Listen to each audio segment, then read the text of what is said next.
সমাগত বিধানসভা নিৰ্বাচন তৎপৰ শাসক বিৰোধী প্ৰতিটো ৰাজনৈতিক দল সমষ্টিয়ে সমষ্টিয়ে কুচকাৱাজ প্ৰাৰ্থিত্ব প্ৰত্যাশীৰ নিৰ্বাচনলৈ মাজত মাত্ৰ এটা মাহ যিকোনো মুহূৰ্ততেই নিৰ্বাচন আয়োগে প্ৰকাশ কৰিব নিৰ্বাচনৰ দিন যিমানে নিৰ্বাচনৰ দিন চমু চাপিছে সিমানেই সমষ্টিয়ে সমষ্টিয়ে কুচকাৱাজ আৰম্ভ কৰিছে প্ৰাৰ্থিত্ব প্ৰত্যাশীয়ে আকৰ্ষণীয় হৈছে চৰ্চাত থকা কেইবাটাও সমষ্টিৰ যুঁজ হততে চৰ্চাত থকা সমষ্টি লখিমপুৰতো চলিছে প্ৰাৰ্থিত্ব কেন্দ্ৰিক চৰ্চা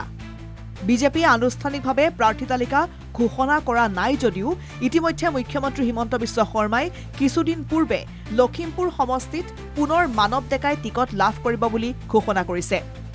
কংগ্ৰেছতো চলি আছে টিকট প্ৰত্যাশীৰ আবেদন প্ৰক্ৰিয়া ইতিমধ্যে ৰাজীৱ ভৱনত আবেদন কৰিছে হাজাৰ হাজাৰ টিকট প্ৰত্যাশীয়ে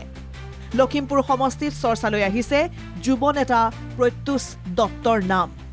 কংগ্ৰেছৰ দুজনকৈ হেভি ৱেট প্ৰাৰ্থী ৰাণী নৰ আৰু ঘন বুঢ়াগোহাঁইৰ পৰিৱৰ্তে ৰাইজৰ মাজত চৰ্চাত আছে অসম প্ৰদেশ যুৱ কংগ্ৰেছৰ উপসভাপতি প্ৰত্যুষ দত্ত সক্ৰিয় ৰূপত সমষ্টিত ৰাইজৰ মাজত থাকি কাম কাজ আৰম্ভ কৰিছে যুৱ নেতাগৰাকীয়ে সূত্ৰ অনুসৰি দেৱব্ৰত শইকীয়া আৰু ঘনিষ্ঠ প্ৰত্যুষ দত্ত ৰাইজৰ আশা এইবাৰ যুৱ প্ৰজন্মই লাভ কৰক ৰণত নমাৰ সুবিধা ব্যুৰো ৰিপৰ্ট NKTV+